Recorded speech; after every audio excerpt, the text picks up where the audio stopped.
ज़बूर 145। ए मेरे खुदा, ए बादशाह, मैं तेरी तमजीद करूँगा और अब्दुल-आबाद तेरे नाम को मुबारक कहूँगा। मैं हर रोज़ तुझे मुबारक कहूँगा और अब्दुल-आबाद तेरे नाम की सिताइश करूँगा। खुदावंद बुज़ुर्ग और बेहद सिताइश के लायक है।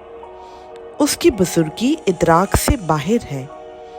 एक पुश्त दूसरी पुश्त से तेरे कामों की तारीफ और तेरी खुदरत के कामों का बयान करेगी। मैं तेरी अज़मत की जलाली शान पर और तेरे अजाइब पर गौर करूँगा और लोग तेरी खुदरत के हौलनाक कामों का जिक्र करेंगे। और मैं तेरी बुज़ुर्गी बयान करूँगा। वो तेरे बड़े एहसान की यादगार का बयान करेंगे और तेरी सदाकत का गीत गाएंगे। खुदावंद रहीम और करीम है। वो कहर करने में धीमा और शफ़क़त में गनी है। खुदावंद सब पर मेहरबान है और उसकी रहमत उसकी सारी मखलूक पर है। ऐ खुदावंद, तेरी सारी मखलूक तेरा शुक्र करेगी और तेरे मुक़द्दस तुझे मुबारक कहेंगे। वो तेरी सल्तनत के जलाल का बयान और तेरी खुदरत का चर्चा करेंगे, ताकि बनी आदम पर उसकी खुदरत के कामों को और उसकी सल्तनत के जलाल की शान को जाहिर करें।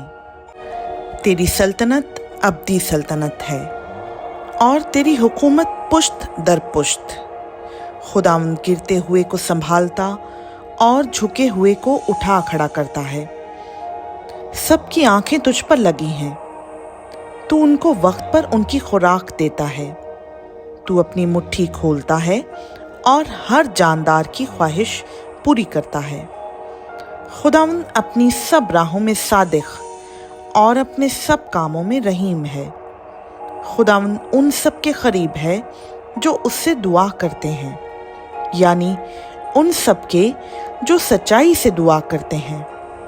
जो उससे डरते हैं वो उनकी मुराद पूरी करेगा। वो उनकी फरियाद सुनेगा और उनको बचा लेगा। खुदावंद अपने सब मोहब्बत रखने वालों की हिफाजत करेगा, लेकिन सब शरीरों को हलाक कर डालेगा। मेरे मुंह से खुदावंद की सिताइश होगी और हर बशर उसके पाक नाम को अब्दुल-आबाद मुबारक कहे।